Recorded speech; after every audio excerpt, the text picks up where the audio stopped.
I think the big problem this country has is being politically correct. I've been challenged by so many people, and I don't frankly have time for total political correctness. And to be honest with you, this country doesn't have time either. Yes, political correctness is out. American exceptionalism is back, ready to re-empower our republic as one nation under God by restoring our unalienable rights of life, liberty, and the pursuit of happiness.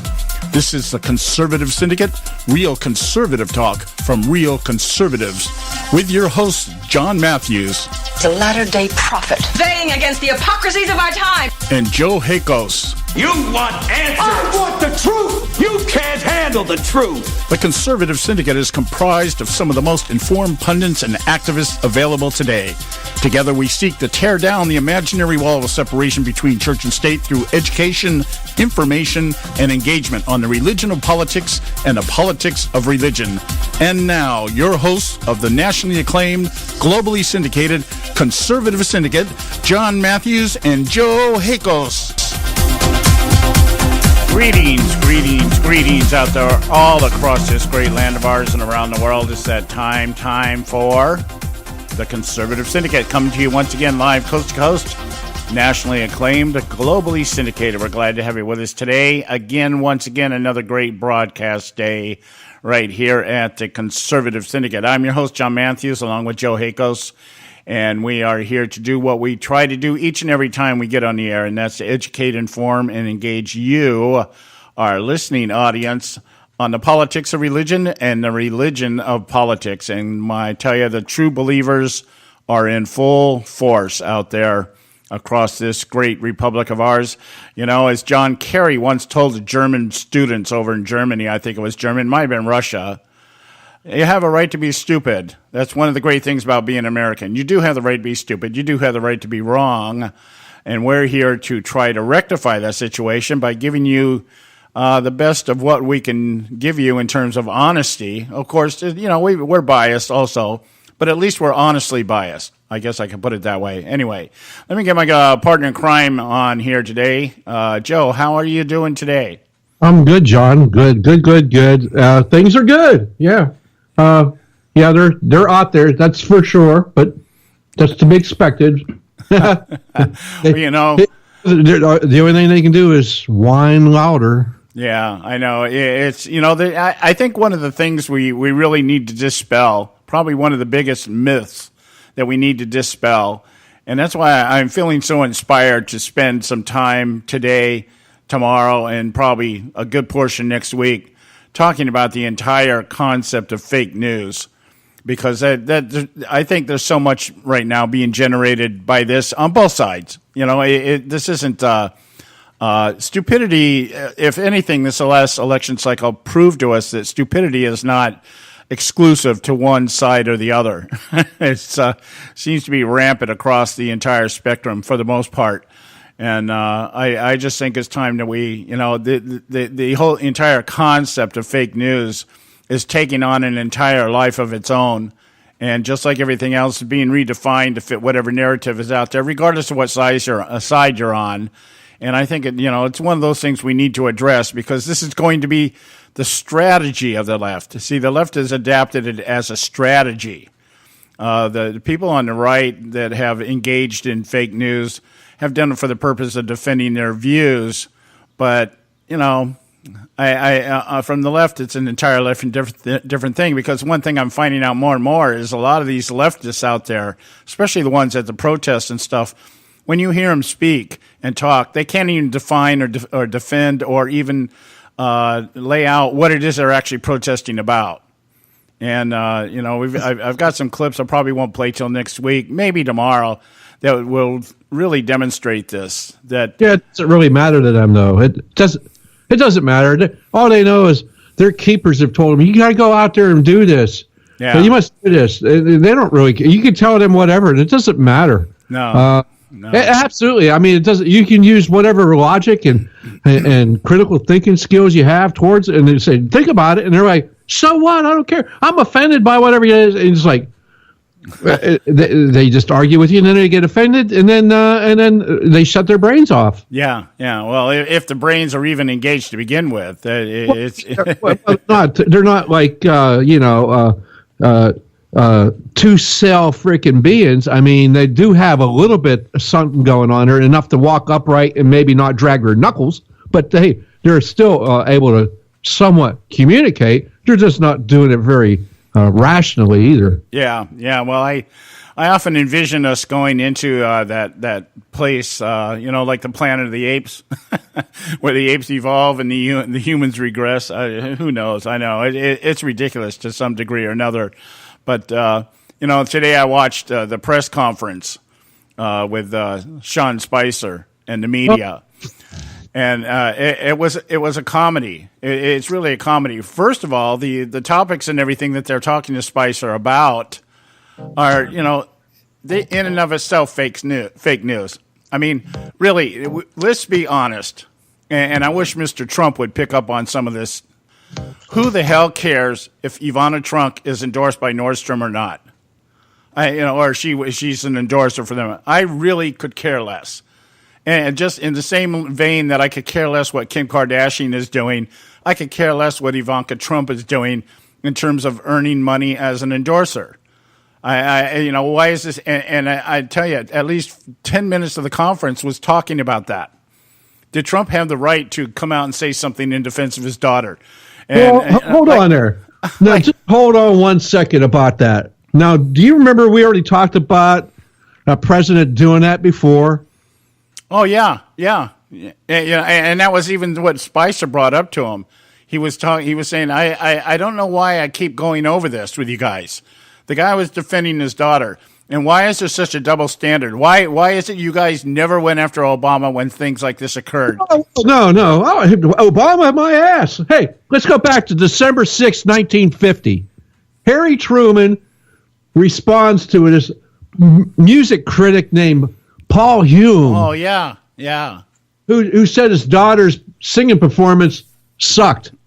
And here, I'll just read it to you. I've just read your lousy review of Margaret's concert. I've come to the conclusion that you're an 8-ulcer man on 4-ulcer pay.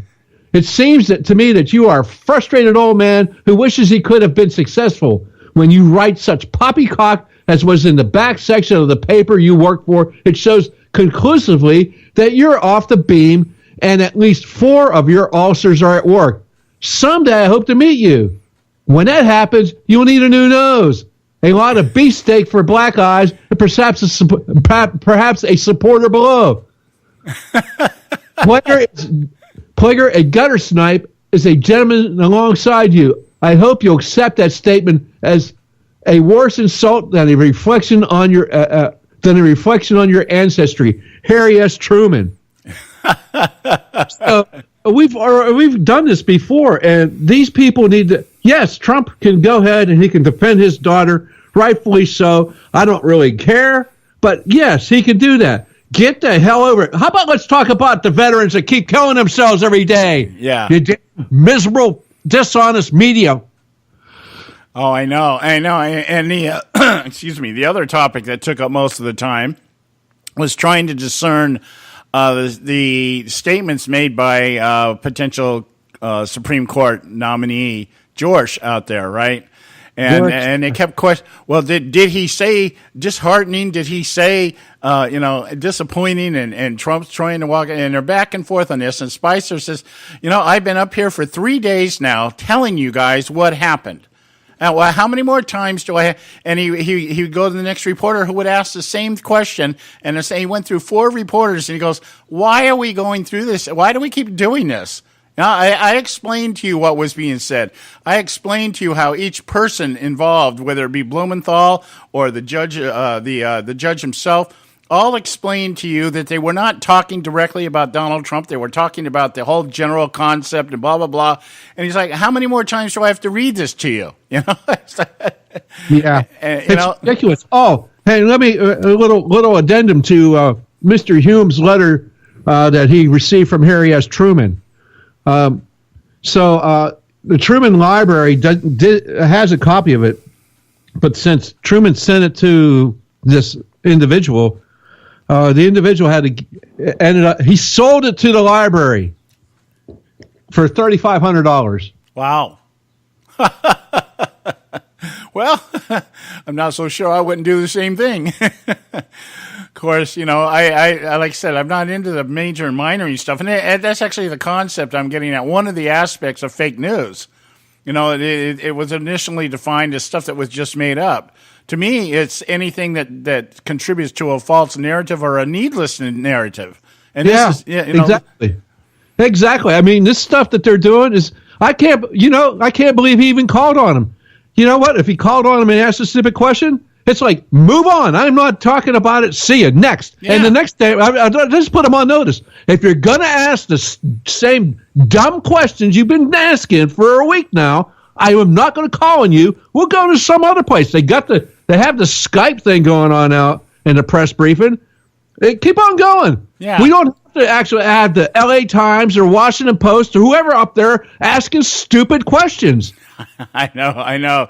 The only thing we haven't heard about so far is why Kanye West rejected Donald Trump. Who cares? Anyway, hey, look, we got to go to a break here. And when we come back, Scott Faulkner's supposed to be with us, and he's going to share with us we're going to talk about the confirmations that took place this week so far, Betty DeVos and Tom Sessions, and see what else we can squeeze out of him in his involvement in the Trump transition. So stay with us right here at the Conservative Syndicate. Don't go away. We'll be right back.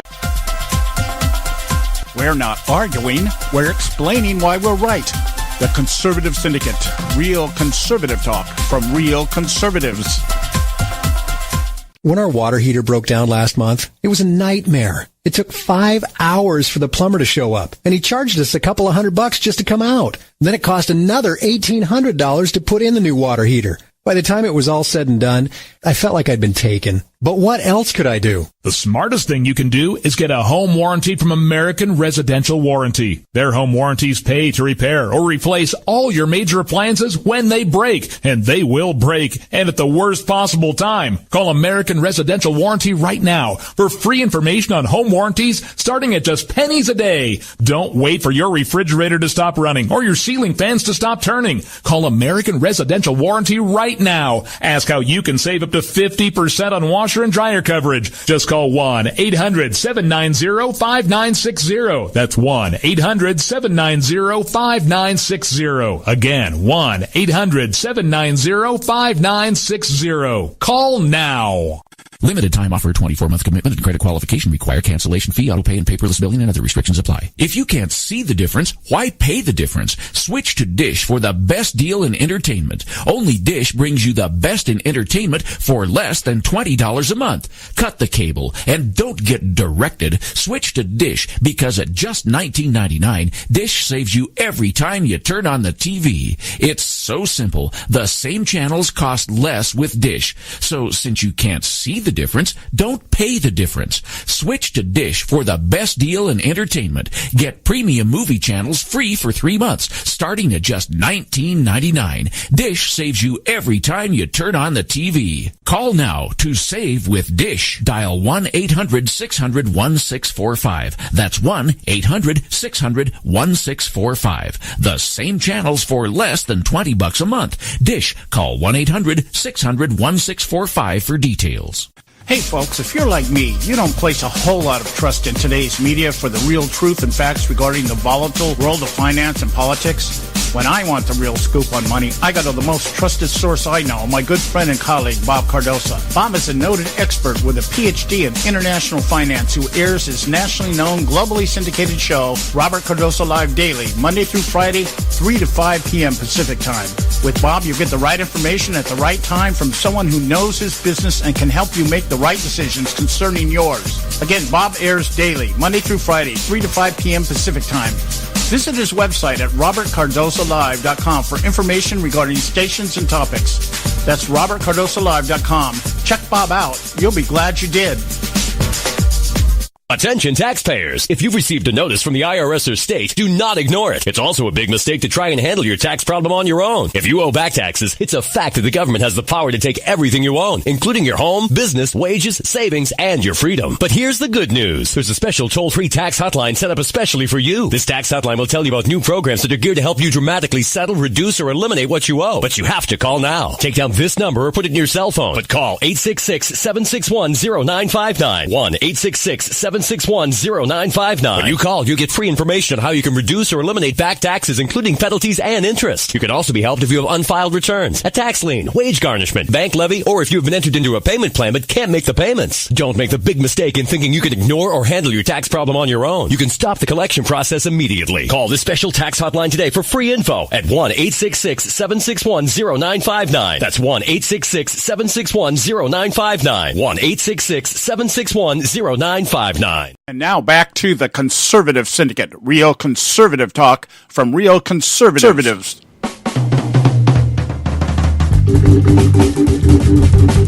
All right, hey, we are back, and you are listening to the Conservative Syndicate, real conservative talk, excuse me, from real conservatives. I got a little burr in my throat today. Got to try to talk over it. And we're glad to have you with us. I'm your host, John Matthews, along with Joe Hakos. And we've got with us doing his weekly contribution, Scott Faulkner back there in Washington, D.C. right now, helping out. I assume you're still working with the Trump transition team. Am I right, Scott? Scott, are you there? Did we lose him? It shows that he's there. Yeah. Okay. Yeah, I see him here. He's lit up. All right. Yeah, I see too. And I was talking to him. Let me let's try this again. All right. Go ahead. Give me a second. Maybe I can do this. Okay. Well, while Joe's rehooking up there, I there was one thing I did want to bring to everybody's attention here. And that is our good friend Ajit Pai. Now, you may or may not know who Ajit Pai is, but Ajit Pai is the sitting commissioner or chairman of the Federal Communications Committee, Federal Communications Commission. Took the place of Tom Wheeler, who is no longer there. So. We'll talk about here. We finally got Scott back on here. Hi, how you doing today, Scott? Scott, are you there? Yeah, I'm not hearing his audio.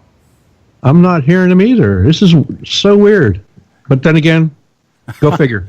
Yeah, it's been that kind of a week so far, huh? All right, Scott, we're not hearing you, my friend.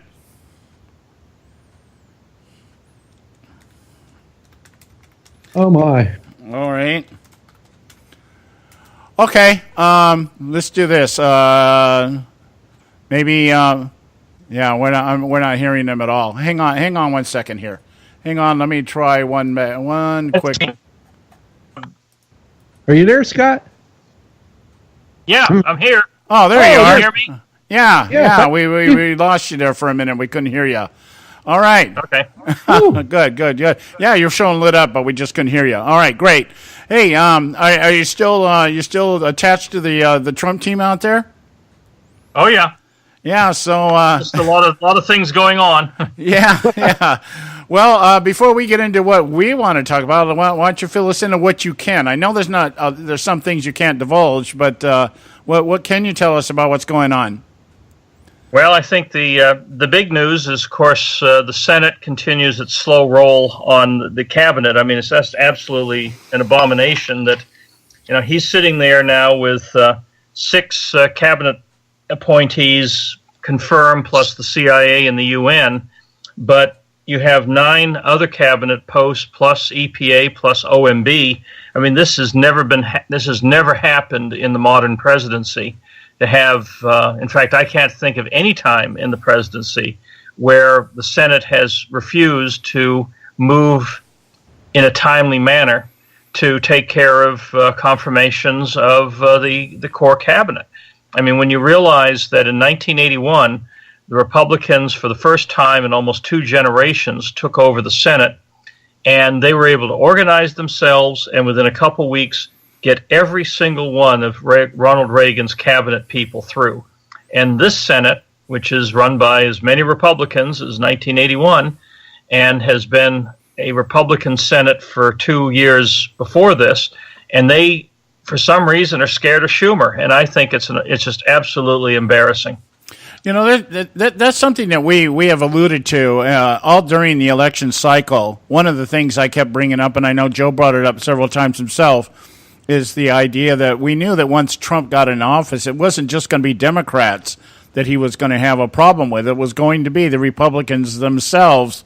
And how much of this would you actually attribute to the Republican complicity, like you said, Mitch McConnell, or how much of it is the successful attempts by the Democrats to obstruct the entire process? Or is it a combination of both? To what degree?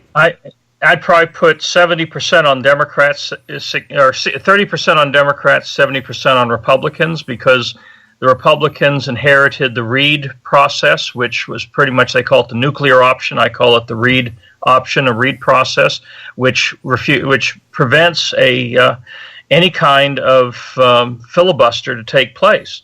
And so the fact that even the hearings, I mean, the Republicans are in charge of every single standing committee in the Senate, and they couldn't have all their hearings rammed through the same way, again, back when Reagan had his people move through. I mean, Schumer was saying, oh my goodness, there's too many hearings, we can't be at all the hearings at the same time. And for whatever reason, McConnell said, okay, we'll pace them out, we'll delay this one. I mean, why? You think if the roles were reversed, they would do that for the Republicans if Hillary was getting her cabinet forward? Exactly that. They won't play the game the way the Republicans are. So why are they doing that? Why do they think they're not going to be liked no matter how much they try to get a Democrat to like them? So why even try this? It makes no sense. I mean, you've got the Washington Post, the New York Times, the rest of the fake news out there. They're going to be hammering Trump and hammering his people and hammering Republicans at every level of government, no matter what they do. Even if they magically tomorrow did everything Obama and Hillary wanted, they would still find a way to go after the Republicans. So I don't see what they're gaining. Yeah, I mean, they could, President Trump could have nominated Jesus Christ himself as Attorney General, and they would have found a way to not approve him because Jesus Christ says you're the only way to me to the Father is through me, and they would have said you're discriminating against other people. They're just, for crying out loud, it just wouldn't have happened. These people are out of their minds. So stop playing with them. Well, when you look at go ahead, the Scott. Republicans rolled over and let Kagan and Sotomayor get in, and they're two total lefties. Yep. And we go back into to the 80s when the Biden and Kennedy did the Borking against Robert Bork, who would have been one of the greatest. He'd have been similar to some of the greats on the panel, and they said, "Oh, yeah, he's fantastic. He's a genius. He's got all the credentials, but he's too conservative for us." And that completely politicized the process from then on. Well, it's too damn bad. Elections have consequences. You don't get to make the pick. Right. Well, yeah. What I was thinking was, and the pattern that has been with this Republican Congress, especially the Senate. I'm talking more about the Senate than I am the House right now. But the whole idea in the Senate has been, since Obama was in office, since he came in office, is to govern by not governing. And it seems like that this is just an extension of that. I think maybe somewhere in the mindset of some of these people is that, well, if we actually allow Trump to have all the people that he wants, then we're actually going to have to cast votes for things that he wants, and we're actually going to have to go on record for things that he wants. And it seems like that seems to be the pattern, is that they don't really want to govern, therefore they don't really want to have to make any choices or decisions that would put them in a position of governing. Does that sound like a plausible reason? I don't think there's really any plausible reason for what they're doing. It's just it's just absolutely an embarrassment that they are, because I'm even picking up that Republicans in the Senate want to counter Trump's budget cuts with even some budget increases. And so you're sitting there going, what in the world is going on here? Well, to me, it doesn't. I'm not all that surprised. I'm really not. I thought perhaps, once Trump was elected, that maybe the Republicans would have to discard their theory or their thinking that it's all about what we don't do rather than what we do, that kind of thing. It just seems that. I think the word you mentioned earlier, fear. There just seems to be an insurmountable level of fear that somebody might actually be accountable for some decision they make, and that seems to me to be the driving thing. I'm not really sure. You're probably closer to that than I am. What do you think? It's. I think that you still have Republicans who don't understand what happened last November, and that they still think we're running under old rules, and so that the mainstream media is still mainstream, and that somehow they matter, and they don't anymore.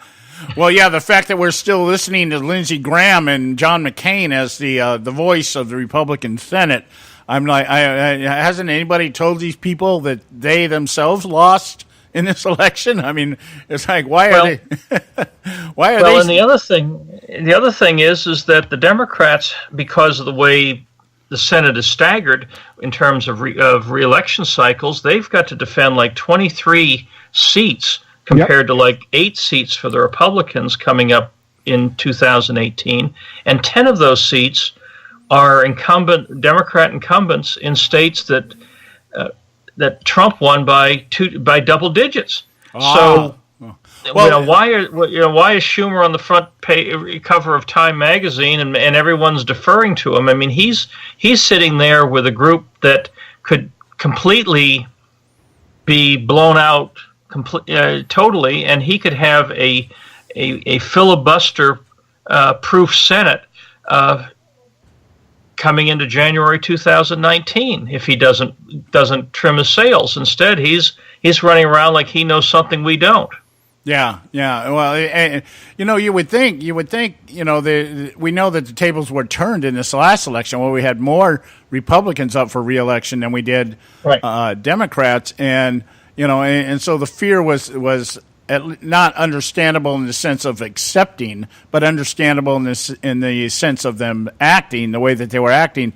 But you would think that somewhere a bell would go off in the heads of these Republicans and say, Trump won, and not only did he win, he won big, and he won a lot bigger than anybody thought, a lot bigger than Mitt Romney or John McCain would have ever won had they won. Perhaps we should listen to the people that elected him, and even now they still seem to be looking through that prism of all huddled in a corner, not wanting to make any decisions. That to me seems to be the driving thing. Nobody really wants to make a decision because then they're accountable. They go on record.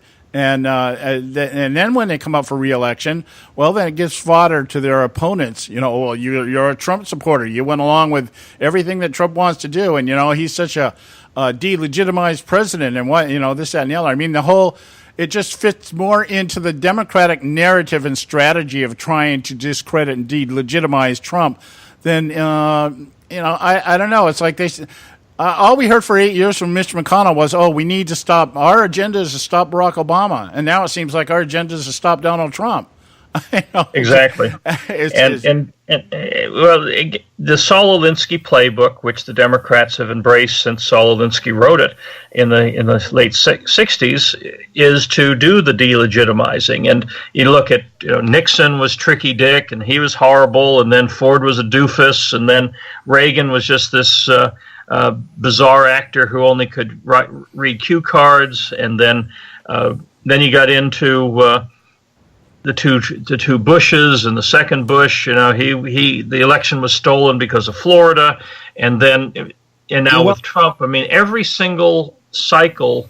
Of course, Bush won. It was because of the nasty Lee Atwater and the Willie Horton ads and racism. And so the Democrats continue to use everything possible to say that every Republican victory since Eisenhower is tainted. Yeah. And is illegitimate, and the person who got in was terrible and horrible for the Republic, and then their people are all sainted and doing the God's work, and if we dare raise a finger or an eyebrow, we're some horrible person in different ways, and they get away with it over and over again, and the Republicans don't push back. They don't fight. Yeah.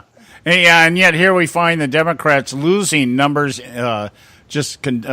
numbers larger and larger each election cycle. Republicans gaining more and more. And maybe they think that, like I said, maybe that feeds into their thinking that we don't have to really do anything because we keep winning.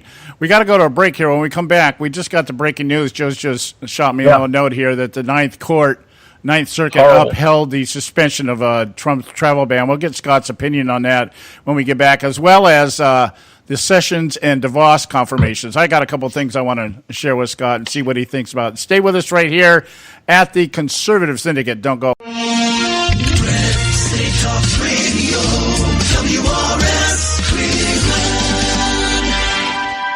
Hey, I'll make you a deal. Give me 60 seconds and I'll give you directions to the Fountain of Youth. Okay, I'm joking. Well, kind of joking. No fountains, but youth, I got. Nature's Youth and their premier anti-aging product, Nature's Youth RSF. With your sensible diet and exercise plan, Nature's Youth RSF can help you look and feel better. RSF is an all-natural amino acid supplement that supports your body to naturally increase HGH levels without any synthetic hormones. And elevated HGH levels can contribute to increased energy, improved libido, reduced body fat, and improved exercise capacity. Let's be honest, who doesn't want to look and feel younger? Visit the newly designed website at naturesyouth.com or call 800-333-6923. That's 800-333-6923, and like them on Facebook and you'll be included in contests and exclusive offers. What a deal. Oh, speaking of deals, my time's about up. 800-333-6923 or naturesyouth.com. Who needs a fountain anyway? Call today. Extend your life with Extendovite. When I had a heart attack at 42, I was not sure what the future held. But a year later, the doctors could find nothing wrong with me and took me off all my medication. What did I do? I took a herbal mixture of garlic, cayenne, and a few other herbs mixed in liquid form. I now call this Extendovite. I would have never believed that a few simple herbs could actually change my life like they did. Now it's your turn to see what the powers of garlic and cayenne can do for you. For only $69.95 plus shipping and handling for a 2-month supply of either capsules or liquid, you too can begin on your path to better health. For more information, call 1-877-928-8822. That's 1-877-928-8822. Or visit our website at heartdrop.com. Extend your life with Extendovite. I've owned my company for 14 years now, and I can tell you that payroll is a 4-letter word. I hate doing it. It eats up hours I don't have, and it costs me money I could be saving. But my accountant's too expensive, and I'm not sure who to call, but I know I need help. We're Paychex, and we take all the hassles out of small business payroll. We save you time and money. It's easy. Call, fax, or give us your payroll information securely online, and we take care of the rest. We calculate the correct taxes, manage payments and direct deposits. We even send out your checks. Payroll doesn't need to be a 4-letter word anymore. We're so sure that we can save you time and money that we'll give you a month's payroll free. Just for calling 877-663-3830. Get 1 month's payroll for free. Call Paychex right now. 877-663-3830. That's 877-663-3830. Hey, I don't back anybody unless I believe in them. And I do believe in the value of investing in gold and silver. And the company I trust to buy my gold and silver from is Swiss America. I've been working with them for nearly a decade. I trust them, and you can too. Swiss America will help you sort through and find the best options available when you're considering investing in gold and silver coins. Listen, for over 30 years, Swiss America has been offering Americans Americans what they want in their investments: safety, liquidity, quality, reliability, and a potential profit. Gold and silver have a place in every investor's portfolio. So why not let Swiss America help you diversify your investment portfolio now? Call now for free information.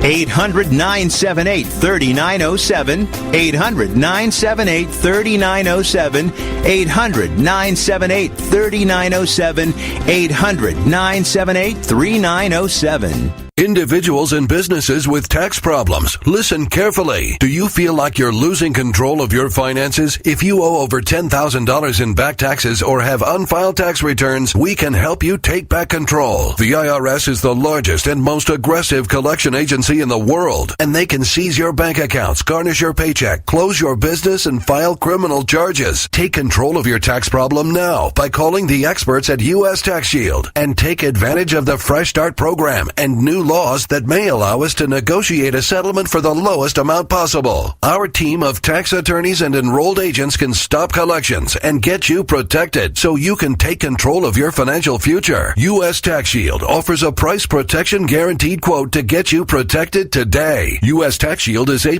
rated with the Better Business Bureau, so call now. 800-380-2906. That's 800-380-2906. U.S. Tax Shield. 800-380-2906. Now back to the Conservative Syndicate, real conservative talk from real conservatives.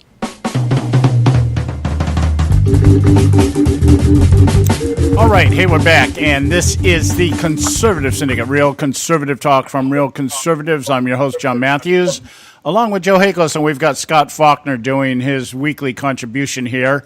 And Scott was making a mention here. We just got the breaking news here that the Ninth Circuit Court has upheld the ban on Trump's executive order to stop 7 terrorist states from importing their terrorists into our country.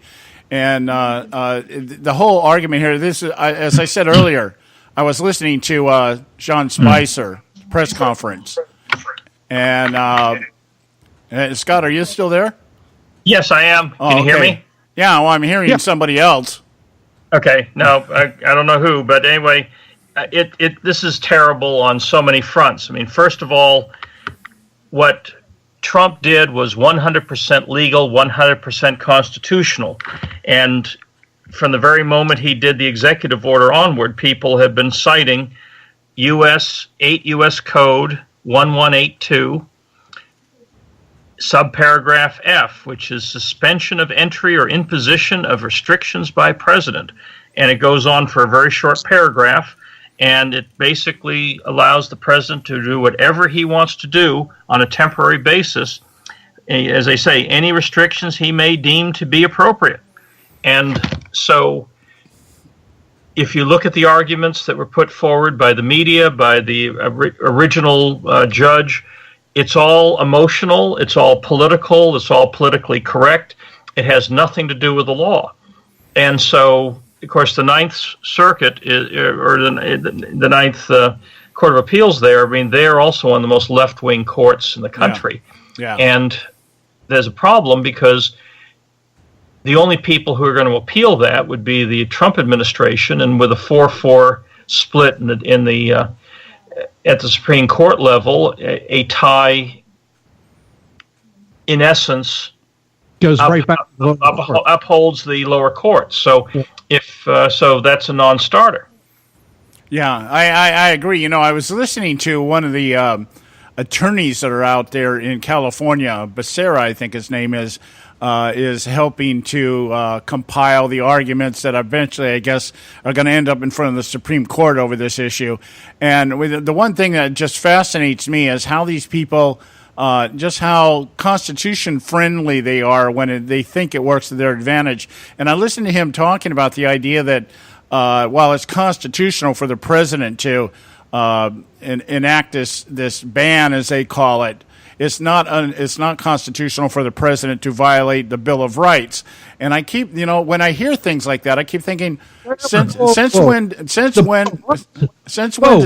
of Rights. Come on, the Bill of Rights does not apply to these people. It does not apply to these people. They don't have the Bill of Rights at all. And they don't get that.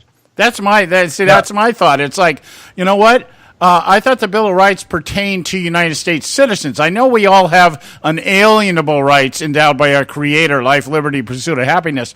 But when we talk about the Bill of Rights, that's exclusive to U.S. citizens. So how does this keep getting applied to everybody in the world? You know, it doesn't make any sense to me. Now, the liberals always think that coming into another country is a right, but it actually is a privilege. It's just like someone entering your private home, that you can put criteria on who comes into your home. You can put criteria onto who comes into your country, and that's why you have immigration laws. There is no inherent right of transit or entry. It is a privilege bestowed by the host government to people wanting to enter that country, and that's the way immigration law has always been based. And for them to keep coming at it from these other directions is turning everything on its head. Yeah, and I think the other thing that nobody seems to want to grasp is that the entirety of this executive order that Donald Trump issued was pertaining particularly to refugees. And now the whole concept of a refugee has been redefined. It's like, when did we become everybody's quoting this thing from the Statue of Liberty. Oh, send us your huddled masses, you're poor and everything. I'm like, well, I remember Dennis Miller. I always liked his line about it. I'm sure if you turn that sign over, it says, but don't let people into the country that want to blow you up. Right. So it's kind of also. Go ahead. Well, also, people don't know the history. People don't know the history of the Statue of Liberty. It was at our centennial, the French government contracted Eiffel, who built the Eiffel Tower, to create a present for America, which was the Statue of Liberty. It was a birthday present. That's all it was, to symbolize the French role in our revolution. And it sat around for about 20, 30 years until they raised enough money to finally erect it. And only 10, 20 years after that did somebody put this poem on the base. It had nothing to do with the original statue, had nothing to do with the present from France. So it is, again, another one of these things that get constructed over time and take on a meaning of its own that has nothing to do with the actual history. The beginning of fake news. Yes. Our first documented case of fake news, the adding of the inscription on the Statue of Liberty that wasn't there when we got it. Right. Oh, my goodness. Hey, if we can, let's move on here, because this thing with the Ninth Circuit obviously going to end up in front of the Supreme Court. My reading on the topic at this point is that even though we have a 4-4 split, the Supreme Court has a history of kind of backing the president on this kind of stuff. It would be, I think, rather further indicative of the political slant that the Supreme Court has taken on to all of a sudden reverse itself since they supported Barack Obama so many times on his executive orders that deal with things like immigration and stuff. But moving on to I want to, because I don't know how much time I got left here with you today, about 10 minutes. I want to make sure I get ample time to get your opinion on this. I personally have an issue with the confirmation of Betty DeVos as Education Secretary, and that's based on her association with Jeb Bush at the Foundation for Education that Jeb Bush set up for the purpose of promoting and advancing Common Core. And so I really kind of have an issue with this. The whole idea that everybody's buying into the narrative of the private sector, that the schools need to be released from federal jurisdiction, which I believe. I think that should happen. I'm hoping that we end up abolishing the Department of Education before this thing is over. But I have pause that DeVos is so tightly tied to Jeb Bush, and I wanted to get your take on that. There's a real problem in the Trump administration and the Trump transition before, and that was when Christie was given the planning role back in June of last year. He brought in Jeb Bush operatives, McCain operatives, but most importantly, Romney operatives, and they're the ones who actually ran the transition. And so true Trump loyalists have been fighting their way into the transition, many of them unsuccessful. And now you have an awful lot of people. There's about 550 people, what they call beachhead teams, who are spread out throughout the federal government to supposedly monitor things and keep a lid on things until the appointees come in. They are mostly Romney people. They're mostly Jeb Bush people. They're doing a terrible job. I am getting information from inside, from friendly careerists. There are some where Obama appointments are and programs and projects are moving forward, that Obama loyalists among the career people are violating the hiring freeze put in place by Trump. No one's doing anything about it. There's literally tens of millions of dollars, hundreds of millions of dollars going out the door right now for Obama projects, some of which were approved in the final weeks of his administration. They're not being stopped. There are people who have been appointed, promoted, sent and hired since the hiring freeze. They're not being stopped because the Romney people, the Jeb Bush people, don't want to drain the swamp. They want to undermine Trump, and they are in the government embedded in legions, and something needs to be done about that. Yeah, I kind of was floating the idea the other day when I started hearing all these comments from, quote, staffers and aides about Trump's mental stability and stuff, and they're quoting anonymous sources, people that have been there since the Bush administration and stuff, Obama operatives, and I'm thinking, I think we said on this show several times, one of the biggest challenges Trump is going to have is he basically needs to clean house entirely. And yet with all these obstructions there, it's going to be pretty damn difficult. So he's really kind of pissing into the wind at this point, don't you think? Well, I'm surprised that Kellyanne and Bannon in particular aren't. I mean, they're hearing from the same people that I'm hearing from. Some of their friends are my friends, and information is flowing into them. And I don't know why they're not taking Trump aside and saying, you can write all the executive orders you want, you can tweet all you want. If you don't have people on the ground who are loyal to you and aggressively implementing your agenda, you're going to have a problem. Yeah. So I don't understand why the bully pulpit's not being used more. He needs to be out there and do exactly what Reagan did. Use the bully pulpit and bring it out in the open. Yeah, I agree. Exactly. The State of the Union is scheduled for the 28th of February, so at the very last day of this month, and the budget usually comes out within days of that State of the Union message, and he's really got to gird for that battle, because you've got members of the U.S. Senate who are wanting to push back on his cuts and wanting to expand the size of the federal government for their favorite projects. And so we have some major battles ahead. And if he doesn't have people on the inside to give him information and help bolster his case, he's going to really have a problem.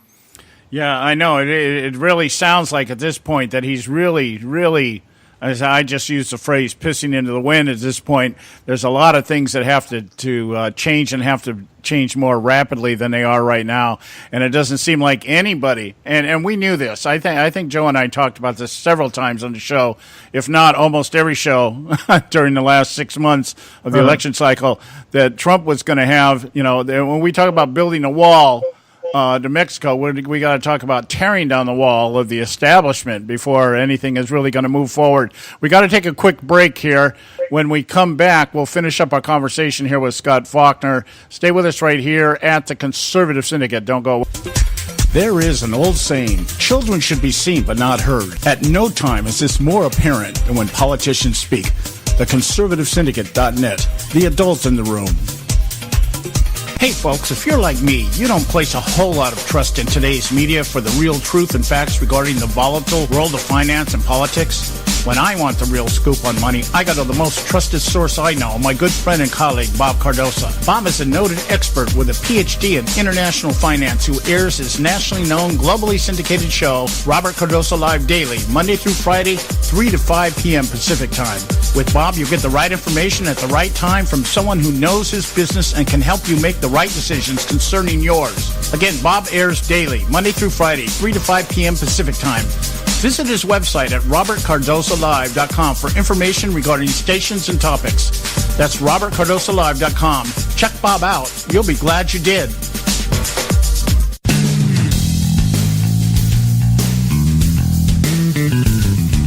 History affirms a vibrant civil society thrives on freedom of conscience, religion, and choice. Any society absent these qualities stifles individual responsibility and accountability, thus enslaving its people by denying them their potential for goodness, creativity, and altruism. To that extent, oppression, coercion, and totalitarianism are multiplied exponentially. To counter such outcomes, the American Freedom Alliance was formed. The AFA is a nonpartisan, non-aligned movement which promotes, defends, and upholds Western values and ideals. The Alliance strives to build an international coalition of citizens of the West who together promote and protect moral values, democracy, and freedom. To find out more and become part of this valuable asset in the preservation of freedom and all its rewards, contact us at AmericanFreedomAlliance.org. That's AmericanFreedomAlliance.org. Let freedom ring. Now back to the Conservative Syndicate, real conservative talk from real conservatives. All right, hey, we're back, and this is the Conservative Syndicate, real conservative talk from real conservatives. I'm your host, John Matthews, along with Joe Hakos. We've got Scott Faulkner with us doing his weekly contribution, and I know I may seem like I'm rushing you, Scott, but I no problem. I'm just like lots going on. Yeah, I know, and it's hard to get. I know with all the transition work and everything you're doing, it's hard to really nail you down to a time. So I'm trying to take full advantage of it. Joe, you have a question for Scott? Yeah, I'd like to know what the hell we can do to get those cockroaches that are in the government then to shine a light on them so we can expose them, because they'll have to do one of two things, either quit or get on board. If you expose them, right now they feel empowered and emboldened because they are in the shadows. No one's exposing them for who they are. And they're using private encryption services because somebody learned from Hillary Clinton's mistakes, but they're using it for the wrong reasons, though.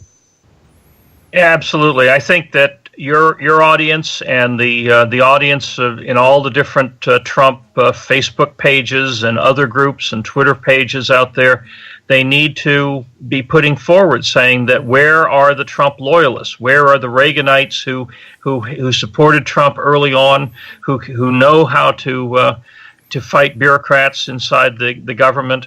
And you can pair up a good private sector person with kind of a Sherpa who knows a little bit about the inside workings of the government and just move forward rapidly. I mean, at this point, in 1981, Reagan had something like 200 or 300 presidential appointees moving through the system of the Senate, his cabinet in place, and over 2,000 loyal Reaganites in the agencies. They've got 550 people, and I'd say a good 2/3 of them are Jeb Bush and Christie and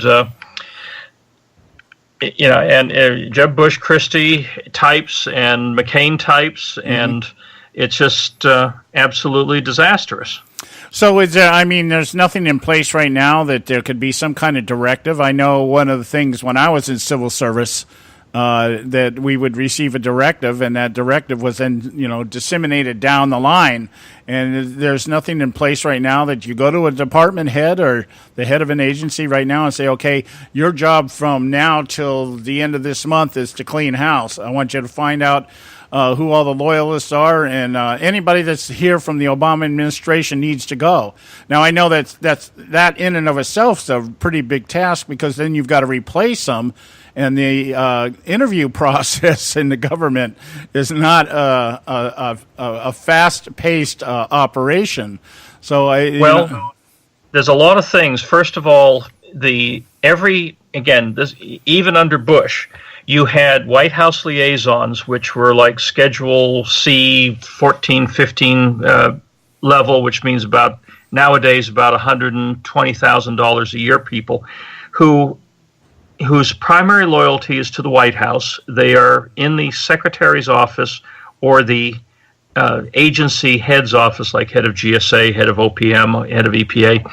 And their primary goal is to do exactly that, to drive the personnel issues as well as be the eyes and ears of the White House in every one of these departments. You need to have people who, number one, are 100% loyal to Trump. Number two, have enough knowledge on how the process works and how the bureaucrats can game the system so that they don't take the first answer at face value. And then beyond that, get the other people in the door. Get people from the conservative think tanks, get people from the Trump grassroots, get people from the business sector, pair them up with, again, good inside knowledge people who worked for Reagan or worked for Trump, who inside the door, and just start to literally go door to door, meeting to meeting, database to database, budget line to budget line, get control of the executive secretariats, get control of the procurement, get control of the money, get control of the law, get control of the HR departments, and just shut everything down, revoke all the delegated authorities, suck everything into the central headquarters, and review everything and not let anything happen unless a true proven Trump loyalist signs off on it. And there's always people who are going to salute the new president. There are people who are already loyal to Trump, honeycombing the departments, probably more in places like Homeland Security and Defense than places like Education and HHS and EPA. But they're out there. They should have been spending their time in the transition and planning process finding those people so that you can go in and say to Joe or Sally or Fred, all right, we trust you. Who do you trust? And one by one, you build your own structure.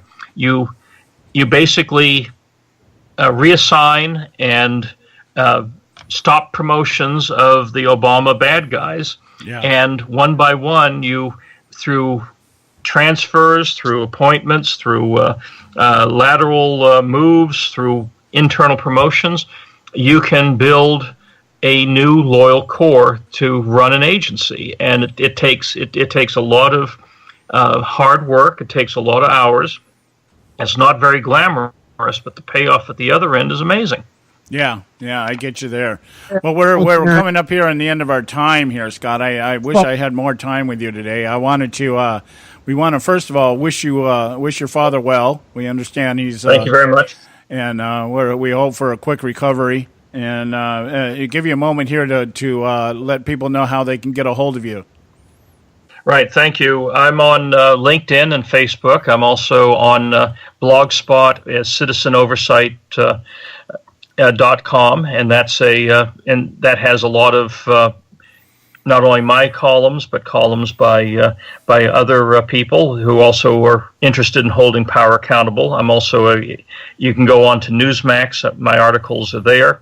And so there's a number of places where they can reach me. And so it's there's a broad front in the federal government, the state governments, county and local governments, that people have a chance to have a voice, and they need to hold power accountable, and they need to cut government back, and it can be done. And they just need to know it, and that no matter what the fake news says, Trump has a mandate. All right, my friend, we got to cut you loose here, and we'll talk to you the next time around. And good luck with what's going on out there, man. Okay, yes. Scott. All right, Scott, you need help? I'm volunteering. I'll do it. Absolutely, we got to fight those crocodiles in the swamps. Okay, guys, we're at the top of the hour here. It's time for the Edwards Notebook, and then we'll pay some bills, and we'll be right back. Stay with us right here at the Conservative Syndicate. If President Donald Trump is a racist, then pigs do fly, and all is well in Chicago.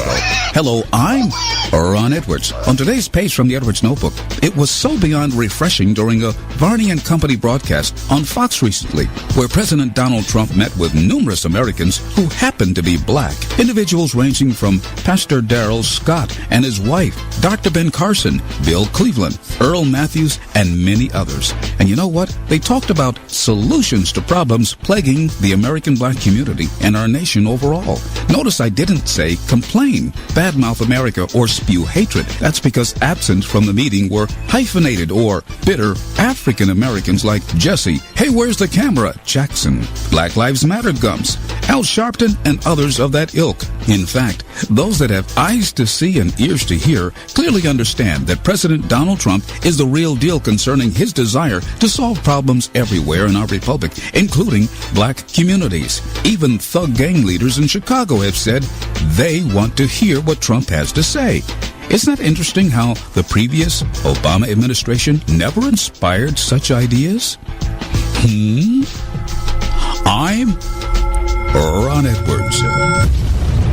Blowing away the myths and revealing the truth. You can continue to blow away the myths with Ron Edwards on Facebook, Twitter, and theronedwards.com.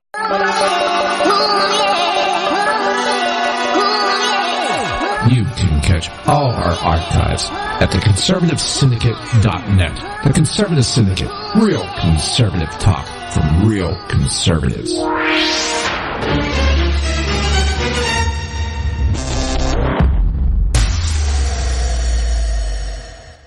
Prices are for base buildings only. May not be available in some areas.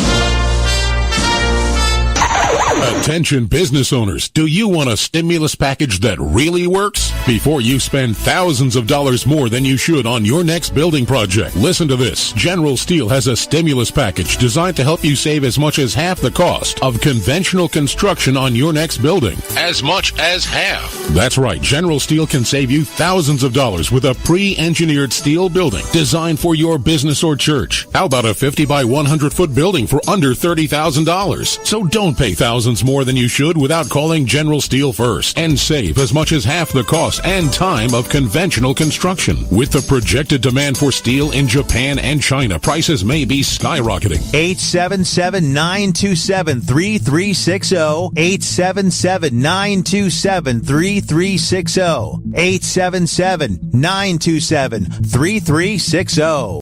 Term life insurance. It can be a powerful way to protect your assets and your family. You work hard to earn and save your money to build a nest egg for the future. Don't let it get wiped out because you didn't plan ahead. Take the time now and make a small investment in $500,000 or more in quality term life insurance. Call the Term Lifeline and let us shop the best companies to give you the lowest rates. We specialize in policies of $500,000 and above. Ask about some of our 10 and 20-year fixed rate plans with guaranteed rates. Call the Term Lifeline right now for your free insurance quote. 800-870-3609.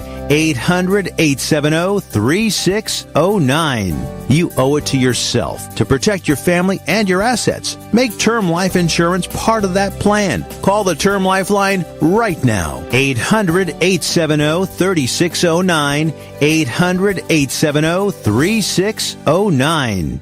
Hey folks, if you're like me, you don't place a whole lot of trust in today's media for the real truth and facts regarding the volatile world of finance and politics. When I want the real scoop on money, I go to the most trusted source I know, my good friend and colleague, Bob Cardoso. Bob is a noted expert with a PhD in international finance who airs his nationally known, globally syndicated show, Robert Cardoso Live Daily, Monday through Friday, 3 to 5 p.m. Pacific Time.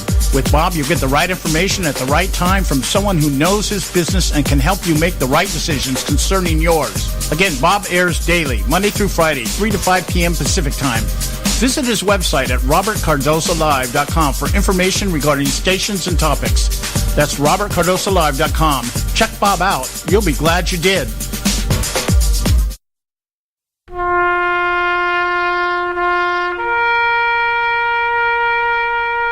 Read something recently worth thinking about.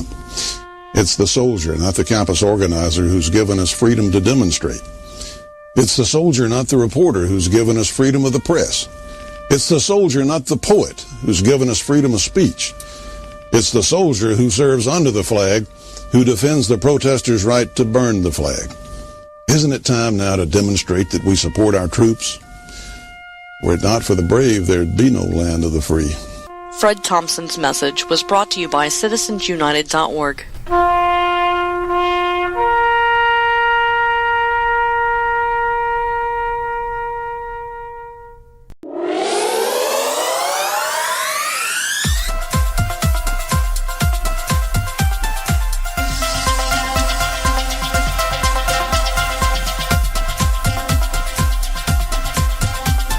I think the big problem this country has is being politically correct.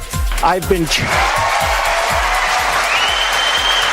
challenged by so many people, and I don't frankly have time for total political correctness. And to be honest with you, this country doesn't have time either.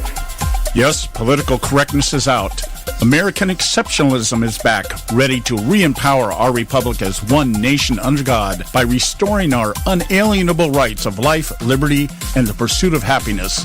This is the Conservative Syndicate, real conservative talk from real conservatives, with your host, John Matthews. It's a latter-day prophet, weighing against the hypocrisies of our time. And Joe Hakos. You want answers! I want the truth! You can't handle the truth! The Conservative Syndicate is comprised of some of the most informed pundits and activists available today.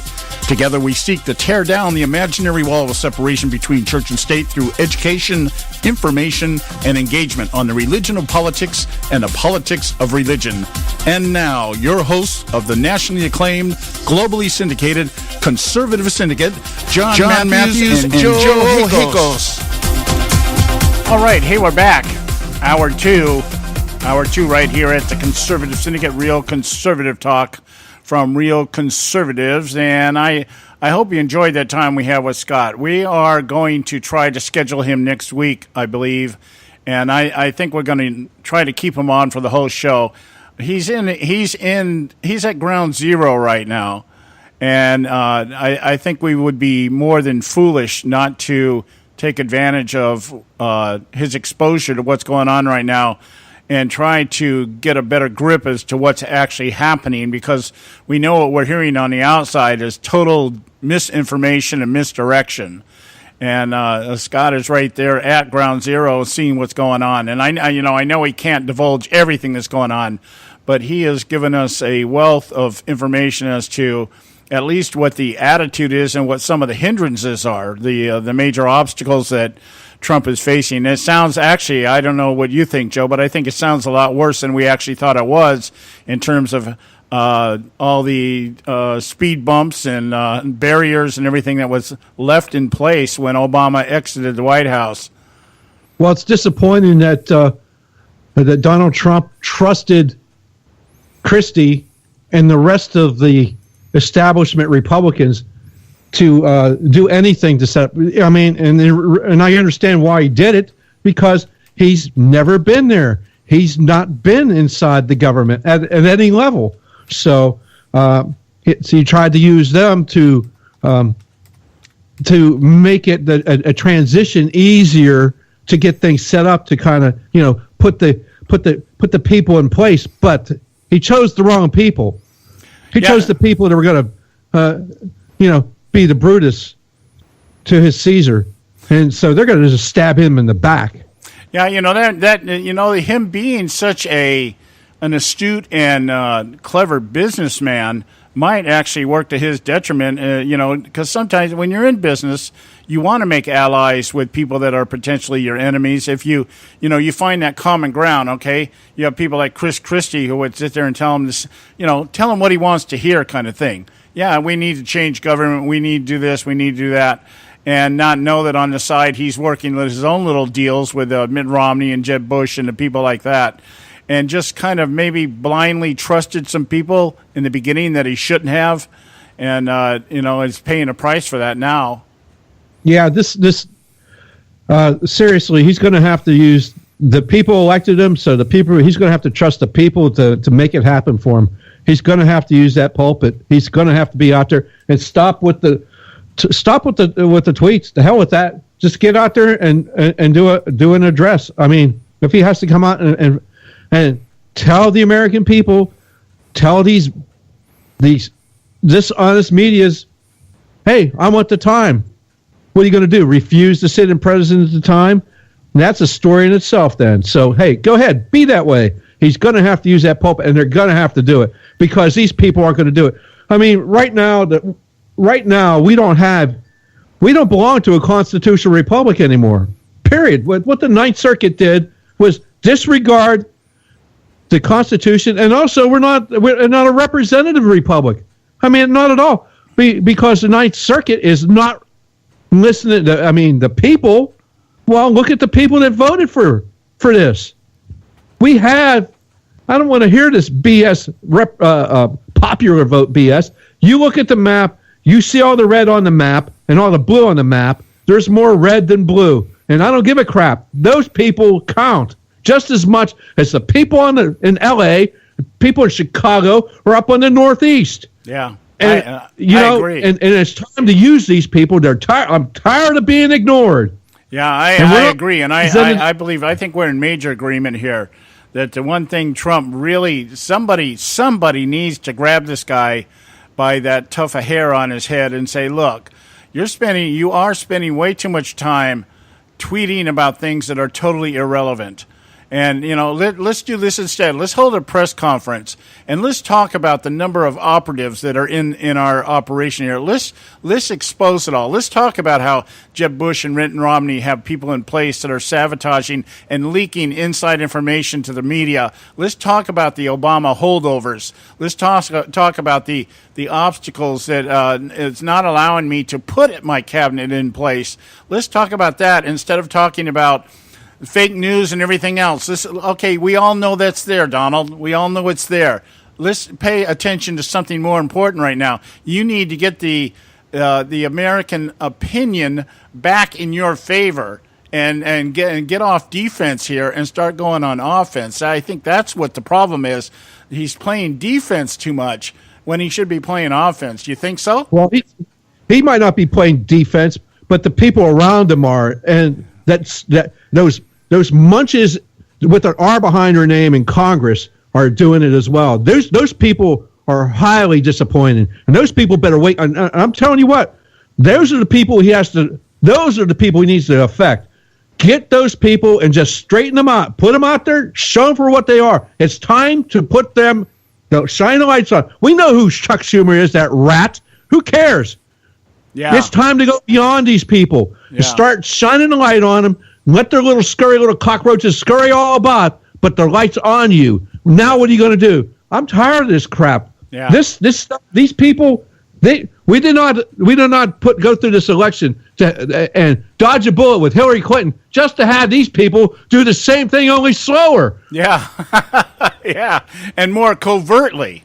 Yes, exactly. More underhandedly. Yeah, yeah.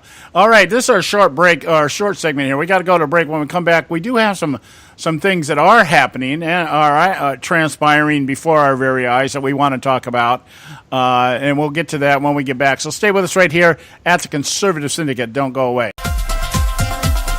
We're not arguing. We're explaining why we're right. The Conservative Syndicate.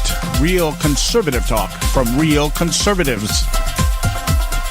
When our water heater broke down last month, it was a nightmare. It took 5 hours for the plumber to show up, and he charged us a couple of $100 just to come out. Then it cost another $1,800 to put in the new water heater. By the time it was all said and done, I felt like I'd been taken. But what else could I do? The smartest thing you can do is get a home warranty from American Residential Warranty. Their home warranties pay to repair or replace all your major appliances when they break, and they will break, and at the worst possible time. Call American Residential Warranty right now for free information on home warranties starting at just pennies a day. Don't wait for your refrigerator to stop running or your ceiling fans to stop turning. Call American Residential Warranty right now. Ask how you can save up to 50% on washer and dryer coverage. Just call 1-800-790-5960. That's 1-800-790-5960. Again, 1-800-790-5960. Call now. Limited time offer, 24-month commitment and credit qualification require cancellation fee, auto pay, and paperless billing, and other restrictions apply. If you can't see the difference, why pay the difference? Switch to Dish for the best deal in entertainment. Only Dish brings you the best in entertainment for less than $20 a month. Cut the cable and don't get directed. Switch to Dish because at just $19.99, Dish saves you every time you turn on the TV. It's so simple. The same channels cost less with Dish. So since you can't see the difference, don't pay the difference. Switch to Dish for the best deal in entertainment. Get premium movie channels free for 3 months, starting at just $19.99. Dish saves you every time you turn on the TV. Call now to save with Dish. Dial 1-800-600-1645. That's 1-800-600-1645. The same channels for less than $20 a month. Dish. Call 1-800-600-1645 for details. Hey folks, if you're like me, you don't place a whole lot of trust in today's media for the real truth and facts regarding the volatile world of finance and politics. When I want the real scoop on money, I go to the most trusted source I know, my good friend and colleague, Bob Cardoso. Bob is a noted expert with a PhD in international finance who airs his nationally known, globally syndicated show, Robert Cardoso Live Daily, Monday through Friday, 3 to 5 p.m. Pacific Time. With Bob, you get the right information at the right time from someone who knows his business and can help you make the right decisions concerning yours. Again, Bob airs daily, Monday through Friday, 3 to 5 p.m. Pacific Time. Visit his website at robertcardosolive.com for information regarding stations and topics. That's robertcardosolive.com. Check Bob out. You'll be glad you did. Attention taxpayers. If you've received a notice from the IRS or state, do not ignore it. It's also a big mistake to try and handle your tax problem on your own. If you owe back taxes, it's a fact that the government has the power to take everything you own, including your home, business, wages, savings, and your freedom. But here's the good news. There's a special toll-free tax hotline set up especially for you. This tax hotline will tell you about new programs that are geared to help you dramatically settle, reduce, or eliminate what you owe. But you have to call now. Take down this number or put it in your cell phone. But call 866-761-0959. 1-866-761-0959. When you call, you get free information on how you can reduce or eliminate back taxes, including penalties and interest. You can also be helped if you have unfiled returns, a tax lien, wage garnishment, bank levy, or if you've been entered into a payment plan but can't make the payments. Don't make the big mistake in thinking you can ignore or handle your tax problem on your own. You can stop the collection process immediately. Call this special tax hotline today for free info at 1-866-761-0959. That's 1-866-761-0959. 1-866-761-0959. Now back to the Conservative Syndicate, real conservative talk from real conservatives.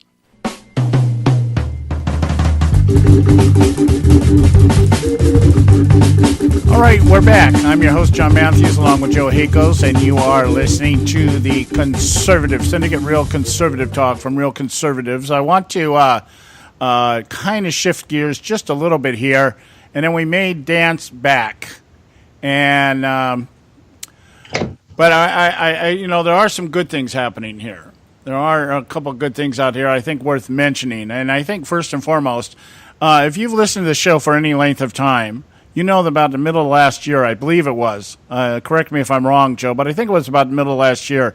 The net neutrality issue kicked in with I think June. Yeah, I think it was around June time frame. Yeah, right. With Barack Obama directing then sitting chairman, FCC chairman Tom Wheeler, to basically perform another job of another action of government overreach, and seize the net neutrality deal, meaning that the government, the FCC, was going to regulate the internet for the purpose, under the guise of providing internet to the poor. That was the story. That was the cell line. We saw through that immediately, and it's just another way of the government being able to put their claws into something that they could use to control, propagandize at their jurisdiction, and squelch any opposition. That was the long end game. Anyway, with the election of Donald Trump, one of our favorite people we've been following kind of closely is FCC Commission member Ajit Pai. And we've tried to get him on the show here, have not been successful at doing that because apparently he wanted to lay low during the initial transition of the Trump administration. But he has been appointed the FCC chairman, taking the place of Tom Wheeler, who I believe either resigned. Yeah, I think he resigned. I'm going to use that phrase just to be, I don't know, just to be compliant right now. We'll just be politically compliant right now. Not correct, but compliant. I believe Wheeler retired or resigned his post after Barack Obama left the White House. And Ajit Pai has reversed the decision by the FCC to basically mandate that internet providers be allowed to offer internet services government subsidized by the government to allow the poor, in their interpretation, to be able to access the internet.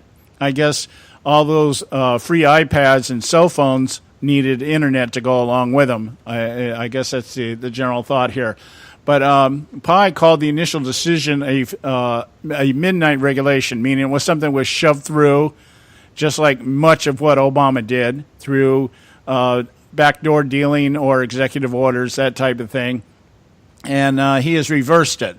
And he has basically told 9 companies that they will not be allowed to participate in the federal government program to provide affordable internet access to low-income consumers. I believe it was a $9.25 a month credit, which could then be used to buy home internet service.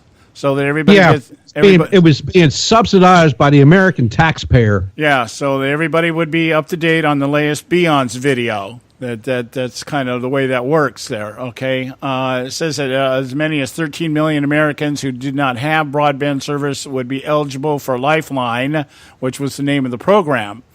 900 service providers participate in the Lifeline program. So anyway, the way it's being portrayed by the media, of course, is that the government is now undercutting the poor's ability to get the internet. Okay. Well, here's an example of what they're saying. This is from Tech Times. All right. This is Chris Lateriana. Millions of broadband internet customers just became the latest casualty of Donald Trump's blitzkrieg campaign. This came after newly installed leadership at the Federal Communications Commission has moved to overturn a federal program that seeks to provide more affordable broadband internet to low-income families. So Donald Trump's blitzkrieg has taken over. Yeah, and it's going to be the human shields are being unleashed again. It's that damn pesky Republican Party that just wants to favor the rich at the expense of the poor. That's the way it's being portrayed out there. It's funny you say that because in the same article, I'm most concerned about the children we serve. Daniel Neal, founder of one of the identified 9 ISPs that Pai says, stop it. The children we serve. So there you go. Yeah. It's just amazing because that's somewhere in every single dialogue that's taking place that is anti-Trump. You'll find either the poor, children, the elderly, or the disabled.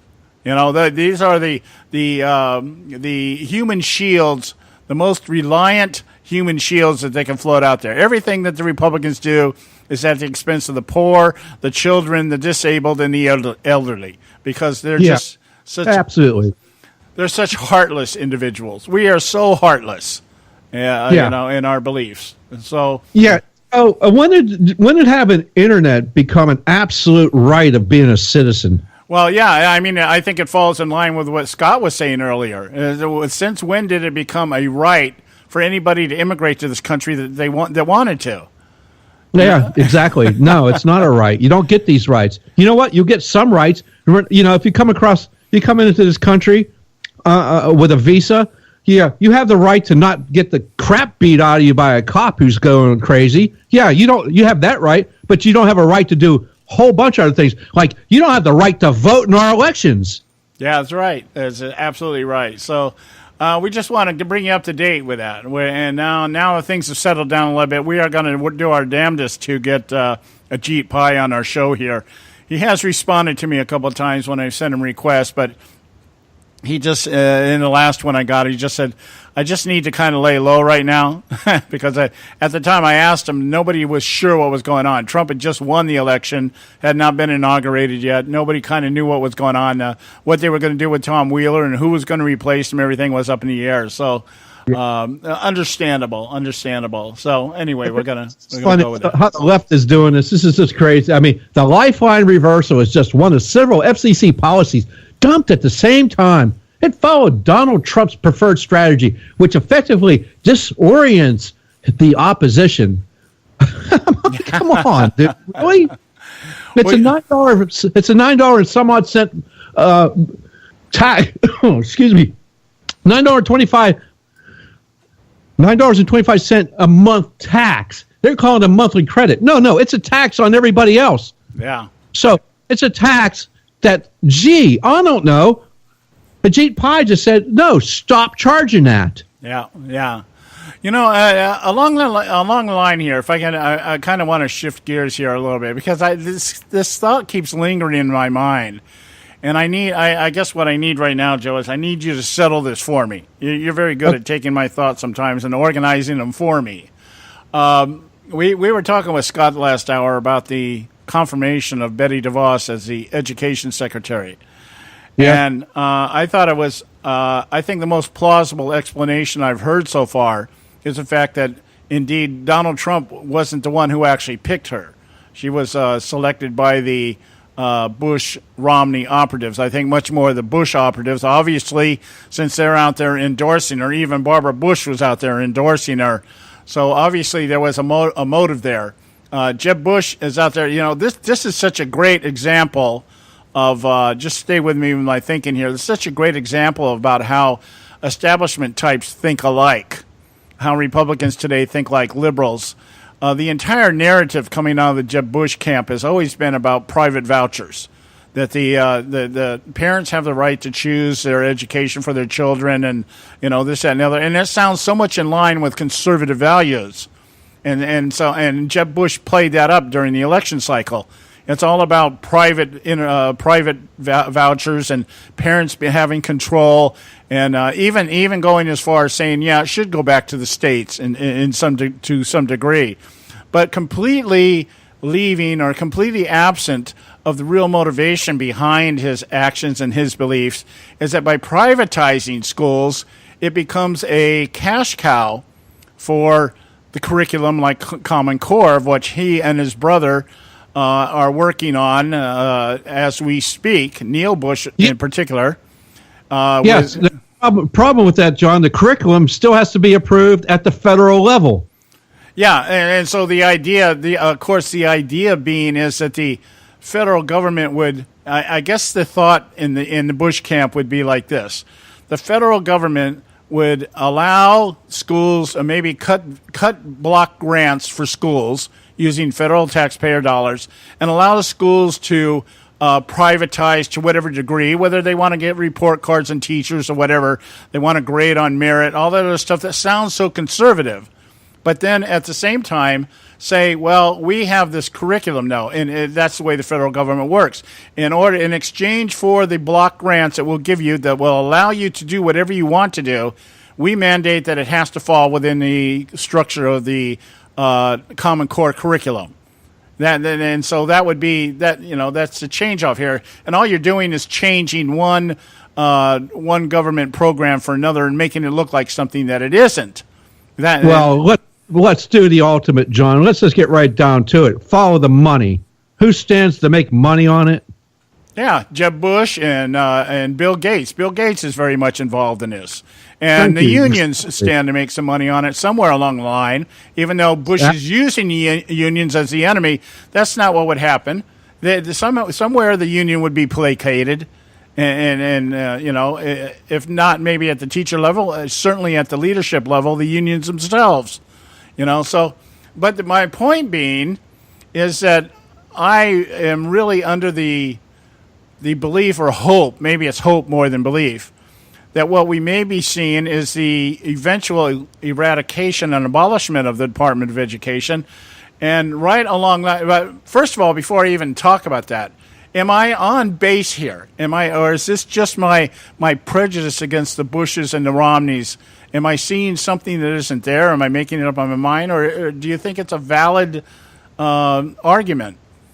Well, the thing is, she disavowed the Common Core thing. I mean, the now secretary, at one time was all for it. Now she says, no, I disavow that.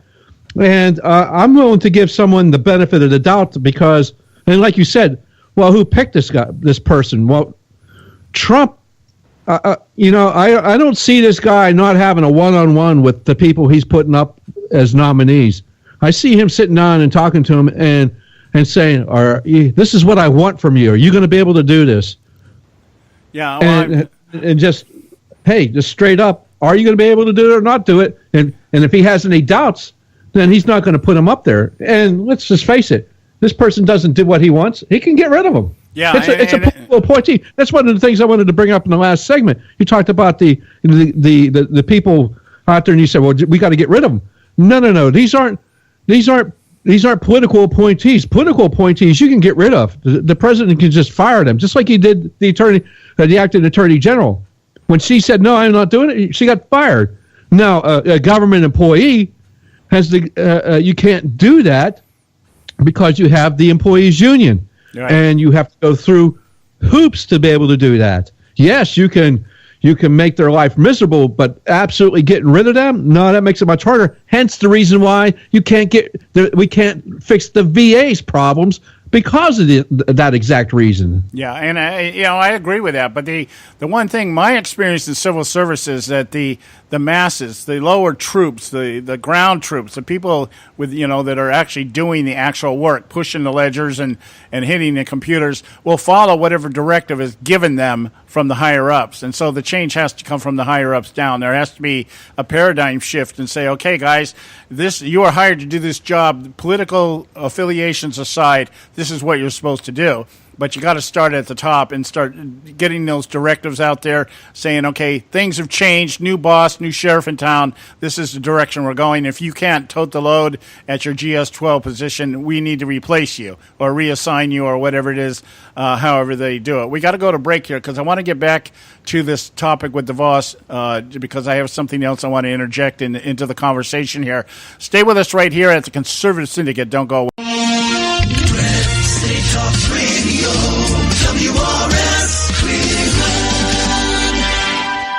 Hey, I'll make you a deal. Give me 60 seconds and I'll give you directions to the Fountain of Youth. Okay, I'm joking. Well, kind of joking. No fountains, but youth, I got Nature's Youth and their premier anti-aging product, Nature's Youth RSF. With your sensible diet and exercise plan, Nature's Youth RSF can help you look and feel better. RSF is an all-natural amino acid supplement that supports your body to naturally increase HGH levels without any synthetic hormones. And elevated HGH levels can contribute to increased energy, improved libido, reduced body fat, and improved exercise capacity. Let's be honest, who doesn't want to look and feel younger? Visit the newly designed website at naturesyouth.com or call 800-333-6923. That's 800-333-6923 and like them on Facebook and you'll be included in contests and exclusive offers. What a deal. Oh, speaking of deals, my time's about up. 800-333-6923 or naturesyouth.com. Who needs a fountain anyway? Call today. Extend your life with Extendovite. When I had a heart attack at 42, I was not sure what the future held. But a year later, the doctors could find nothing wrong with me and took me off all my medication. What did I do? I took a herbal mixture of garlic, cayenne, and a few other herbs mixed in liquid form. I now call this Extendovite. I would have never believed that a few simple herbs could actually change my life like they did. Now it's your turn to see what the powers of garlic and cayenne can do for you. For only $69.95 plus shipping and handling for a 2-month supply of either capsules or liquid, you too can begin on your path to better health. For more information, call 1-877-928-8822. That's 1-877-928-8822. Or visit our website at heartdrop.com. Extend your life with Extendovite. I've owned my company for 14 years now, and I can tell you that payroll is a 4-letter word. I hate doing it. It eats up hours I don't have, and it costs me money I could be saving. But my accountant's too expensive, and I'm not sure who to call, but I know I need help. We're Paychex, and we take all the hassles out of small business payroll. We save you time and money. It's easy. Call, fax, or give us your payroll information securely online, and we take care of the rest. We calculate the correct taxes, manage payments and direct deposits. We even send out your checks. Payroll doesn't need to be a 4-letter word anymore. We're so sure that we can save you time and money that we'll give you a month's payroll free. Just for calling 877-663-3830. Get 1 month's payroll for free. Call Paychex right now. 877-663-3830. That's 877-663-3830. Hey, I don't back anybody unless I believe in them. And I do believe in the value of investing in gold and silver. And the company I trust to buy my gold and silver from is Swiss America. I've been working with them for nearly a decade. I trust them, and you can too. Swiss America will help you sort through and find the best options available when you're considering investing in gold and silver coins. Listen, for over 30 years, Swiss America has been offering Americans what they want in their investments: safety, liquidity, quality, reliability, and a potential profit. Gold and silver have a place in every investor's portfolio. So, why not let Swiss America help you diversify your investment portfolio now? Call now for free information. 800-978-3907, 800-978-3907, 800-978-3907, 800-978-3907. Individuals and businesses with tax problems, listen carefully. Do you feel like you're losing control of your finances? If you owe over $10,000 in back taxes or have unfiled tax returns, we can help you take back control. The IRS is the largest and most aggressive collection agency in the world, and they can seize your bank accounts, garnish your paycheck, close your business, and file criminal charges. Take control of your tax problem now by calling the experts at U.S. Tax Shield and take advantage of the Fresh Start program and new laws that may allow us to negotiate a settlement for the lowest amount possible. Our team of tax attorneys and enrolled agents can stop collections and get you protected so you can take control of your financial future. U.S. Tax Shield offers a price protection guaranteed quote to get you protected today. U.S. Tax Shield is A+ rated with the Better Business Bureau, so call now. 800-380-2906. That's 800-380-2906. U.S. Tax Shield. 800-380-2906. Now back to the Conservative Syndicate, real conservative talk from real conservatives.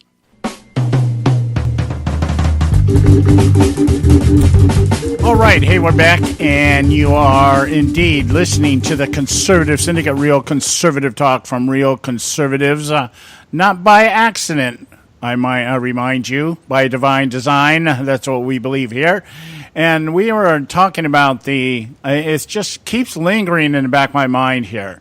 It's just something that doesn't smell right to me with the confirmation of Betty DeVos. And it has a lot to do with her association with the Bush family. When you get endorsed by Barbara Bush, that should send up numerous red flags. I mean, because this woman is about as ignorant as they come, first of all. But second of all, she is the wife of probably one of the most renowned globalists around right here, and the mother of several others. You know, the globalist community revolves around the Bushes, very much like on the left the Clinton family. You know, that kind of, they're two sides of the same coin. And I think we have to be wary of that. But we understand, as I said, first hour we had Scott Faulkner with us, who I think rationally explained how the DeVos nomination and confirmation came about, that it was something that was put in place by Chris Christie prior to Trump removing him from the formula, from the transition team, along with Romney operatives. And it's just kind of like, you know, got through the cracks kind of thing. Well, it remains to be seen how it plays out. Well, the other thing it did with having Christie there, it kept his mouth shut, too, while the campaign was happening. Yeah. Yeah, you know, see, he was showing up at the campaign events for a while, but he wasn't saying anything. And, you know, I just think there must have been at least a certain naiveness of Trump thinking that, you know, I brought these guys in my inner circle and we're all going to be best friends. I think it was more, John. I think it was he had him at arm's length so he could keep an eye on him, and was keeping his mouth shut. He knew what he was doing. So it was kind of like, okay.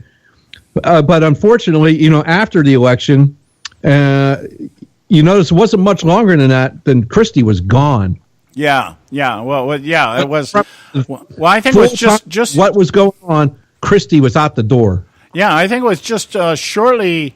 It was about the time. Actually, if we think about it, it was about the time that Trump was supposedly meeting with Mitt Romney for the Secretary of State position, that Chris Christie just kind of disappeared from the scene. And, you know,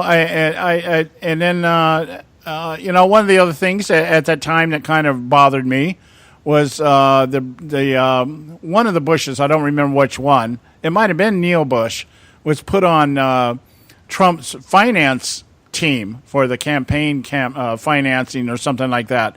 And I remember being very alarmed about that, talking about that on the show here. Remember, let's think about this a little bit. So what did Trump do? He had these people, and he brought them in close to him. So the people that are close to them were then on, quote unquote, on board, and it kept money as if it was an issue, but it kept money also. These people talk, so it kept those people, in line for before the election. So these people couldn't go out and do their usual stuff, the never Trump crap. And so it kind of worked out. He was bringing them in close, keeping it at arm's length, just so he had them. You can feel me. I got you. And then after the election, you notice, Romney was dangled out there, and so we could see exactly what Romney was, and we see exactly what Christie is. They're just political hacks that want to go ahead and just be part of the game. They want to be, please give me some power. I want to be part of the game. I want to play. Okay, we see who they are. Well, we know one of the things I know we caught very early on when these discussions, quote unquote, began between Romney and Trump is that, I know the common question I was asking everybody was, what would Trump gain by bringing an establishment operative into his inner circle, from which all information would be disseminated back to the establishment? You know, it didn't make any sense to me. Obviously, Trump must have been under the impression of one, like you say, Joe, just let me keep my enemies at arm's length, or maybe somewhere along the line thinking that these people would actually become his friends. No, I don't think he ever thought that. I think it was, we're going to keep you at arm's length, and they hung around just because, hey, maybe I'll get a shot at having a job in the administration. Yeah. And then the minute that it wasn't going to be Romney and it wasn't going to be Christie, they were gone.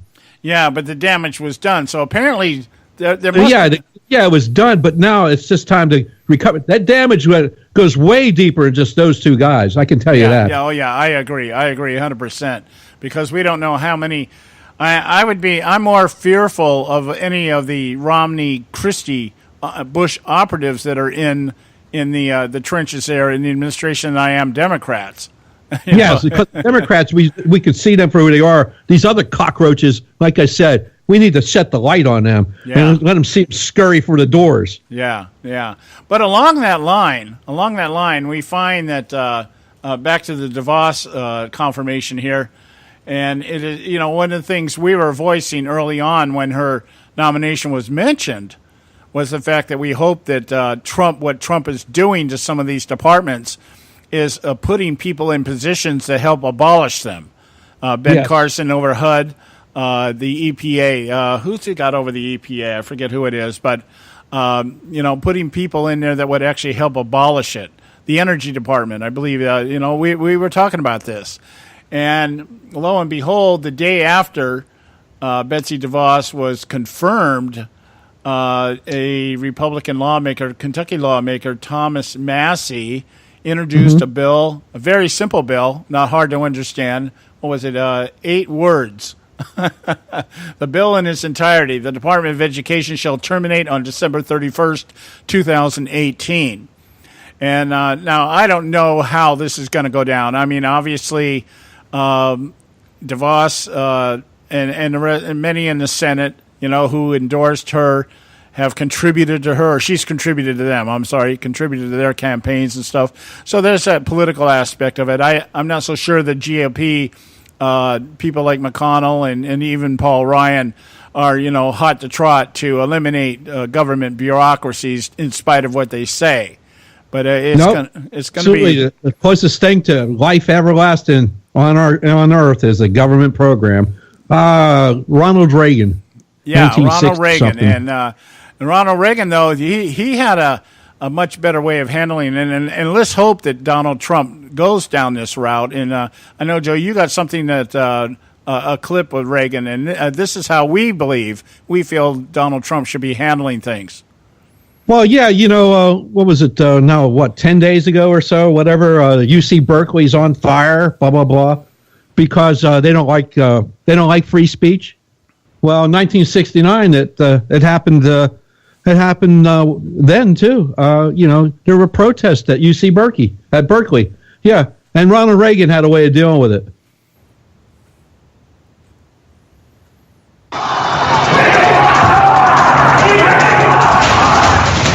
At Berkeley, there was a plot of land that had been taken by protesters. The university owned it. They were trying to turn it into a parking lot. The protesters claimed it as a park for the people. Reagan orders the California Highway Patrol and Berkeley police officers to the park. While the crowd continues to swell, Reagan's chief of staff sends reinforcements to the scene. He tells them to use whatever methods they choose against the protesters. Not long after, police start firing buckshot and tear gas. One student is killed, and an estimated 128 people are admitted to local hospitals. Reagan declares a state of emergency and sends in the National Guard. He was attempting to crack down on student protesters. Depending on your political point of view, he was either successful in doing so or he was authoritarian. Those people told you for days in advance that if the university sought to go ahead with that construction, they were going to physically destroy the university. Now, why did you negotiate many times? Negotiate? What is to negotiate? What is? The university is a public institution. That's right. But the university, its own community, and for the community of Berkeley that live around it. All of it began the first time some of you who know better and are old enough to know better let young people think that they had the right to choose the laws they would obey as long as they were doing it in the name of social protest. So, as we can see, now you get to pick and choose which laws you could obey. Yeah, Reagan said, "Fine, okay, here's what we're going to do," and he clamped down on it. He stomped on your throats, and he brought back law and order. Yeah, now that begs the question here, and we got to go to break here. I'll ask the question, and then I'll get your take on it when we get back, Joe. Tom Sessions is now Attorney General. Do you think that the same type of actions will be taken here? Do you think Tom Sessions will kind of, rather than sit here and say, well, let's negotiate with these people who are announcing and planning to go out and destroy government property, like many of them are doing now, that there will be some type of force put in place that says, okay, if you do this, if you show up and do this, this is what's going to happen. We will respond quickly, swiftly, and we will stop it. We'll talk about it when we get back. Stay with us right here at the Conservative Syndicate. There is an old saying, children should be seen but not heard. At no time is this more apparent than when politicians speak. TheConservativeSyndicate.net, the adult in the room. Hey folks, if you're like me, you don't place a whole lot of trust in today's media for the real truth and facts regarding the volatile world of finance and politics. When I want the real scoop on money, I go to the most trusted source I know, my good friend and colleague, Bob Cardoso. Bob is a noted expert with a PhD in international finance who airs his nationally known, globally syndicated show, Robert Cardoso Live Daily, Monday through Friday, 3 to 5 p.m. Pacific Time. With Bob, you get the right information at the right time from someone who knows his business and can help you make the right decisions concerning yours. Again, Bob airs daily, Monday through Friday, 3 to 5 p.m. Pacific Time. Visit his website at robertcardosolive.com for information regarding stations and topics. That's robertcardosolive.com. Check Bob out. You'll be glad you did.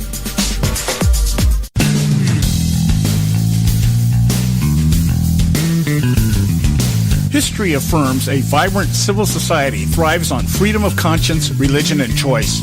Any society absent these qualities stifles individual responsibility and accountability, thus enslaving its people by denying them their potential for goodness, creativity, and altruism. To that extent, oppression, coercion, and totalitarianism are multiplied exponentially. To counter such outcomes, the American Freedom Alliance was formed. The AFA is a nonpartisan, non-aligned movement which promotes, defends, and upholds Western values and ideals. The Alliance strives to build an international coalition of citizens of the West who together promote and protect moral values, democracy, and freedom. To find out more and become part of this valuable asset in the preservation of freedom and all its rewards, contact us at AmericanFreedomAlliance.org. That's AmericanFreedomAlliance.org. Let freedom ring. Now back to the Conservative Syndicate, real conservative talk from real conservatives.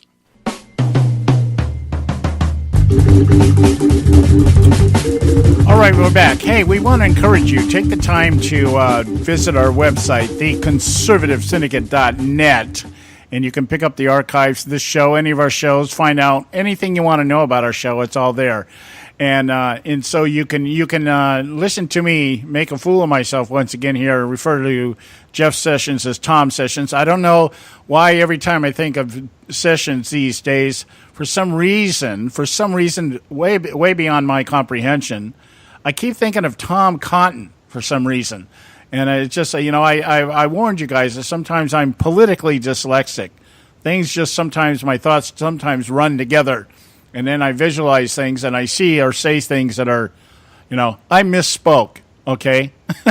I miscalculated my remarks. Let me take one from Barack Obama. I miscalculated.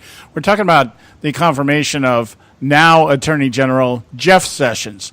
And one of the things I want to break, my thought on this, is the reasoning that came out of the Democrat side in opposition to Jeff Sessions' confirmation was that, one, he was a racist, back in the day. Elizabeth Warren was out there trying to read a letter from Coretta King.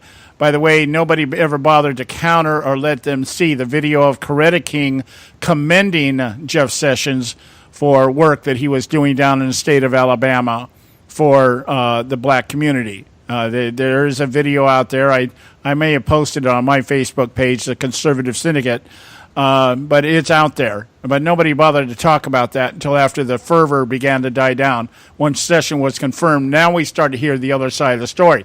But here's my comment, and then I'll let Joe comment on his take on this.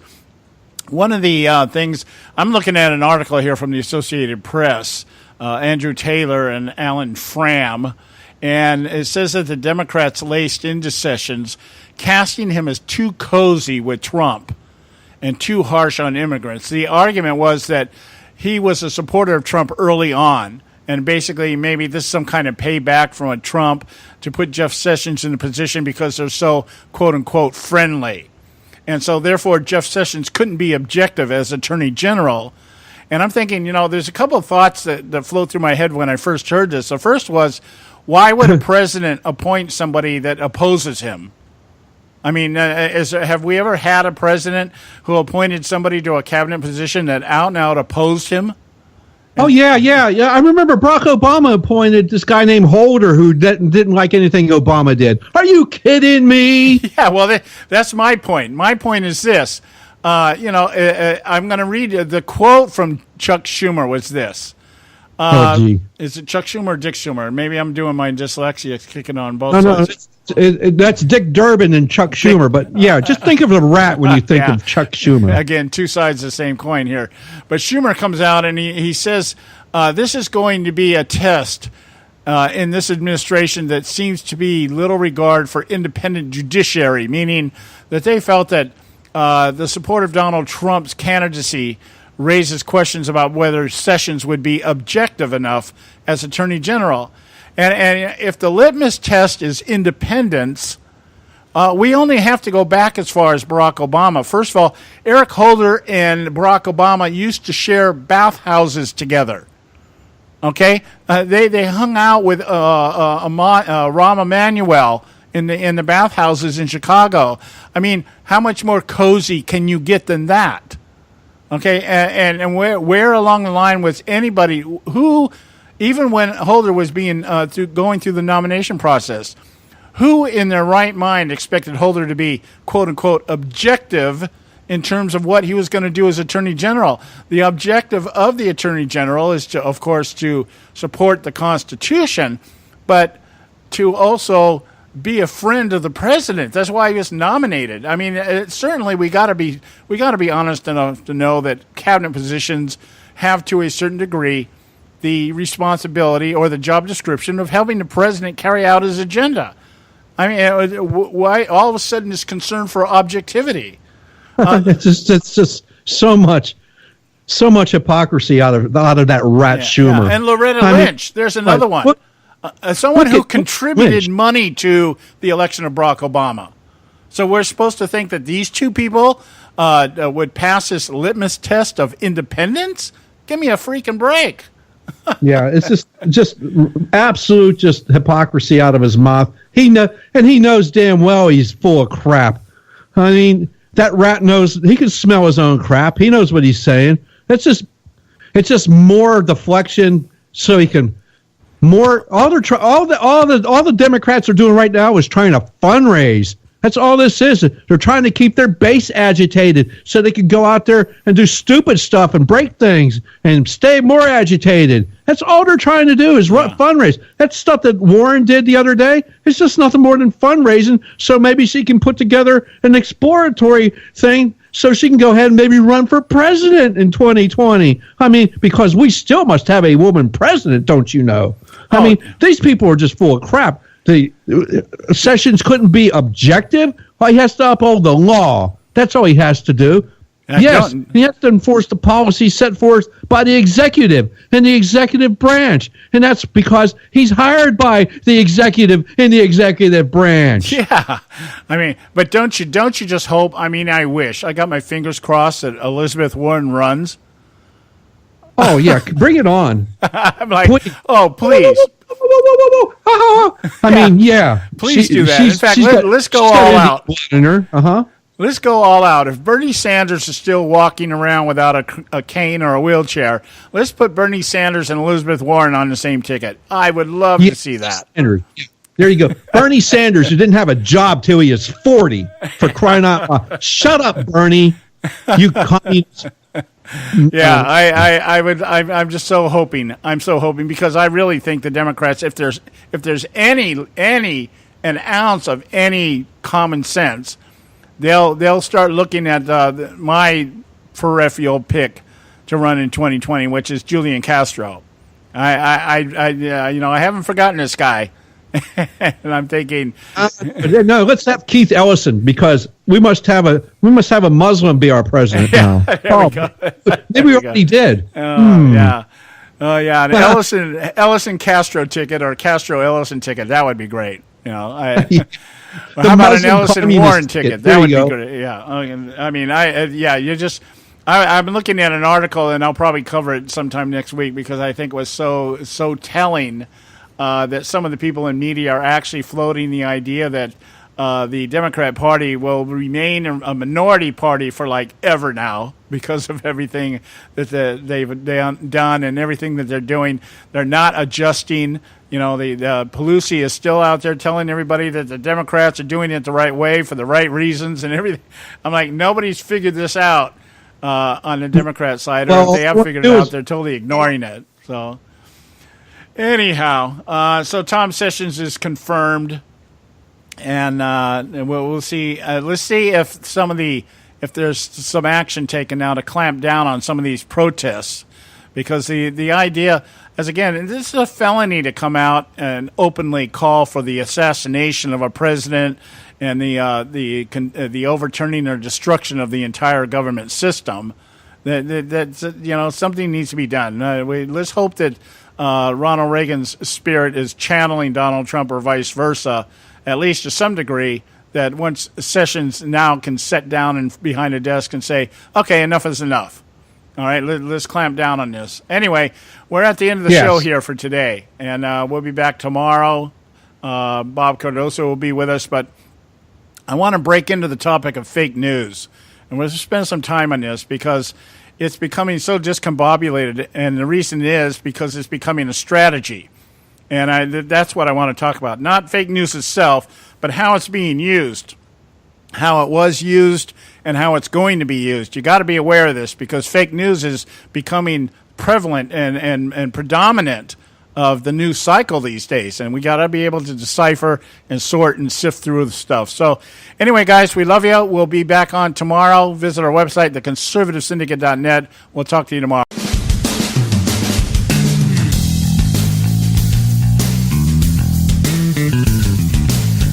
Thanks for tuning in to this edition of the Conservative Syndicate, the nationally acclaimed, globally syndicated, politically incorrect talk show that seeks to tear down the imaginary wall of separation between church and state. We want to make you aware you can find and access all our show archives at our website, theconservativesyndicate.net, as well as our broadcast stations and times. That's theconservativesyndicate.net. We so appreciate you taking the time to tune in, and we so look forward to continuing to bring you the best in uncompromised talk radio available on the net today. And remember, folks, it doesn't matter how many times you get knocked down in life. It only matters how many times you get up. I'm John Matthews, along with Joe Hayko, signing off until next time right here at the Conservative Syndicate. God bless you, and may God continue to bless America.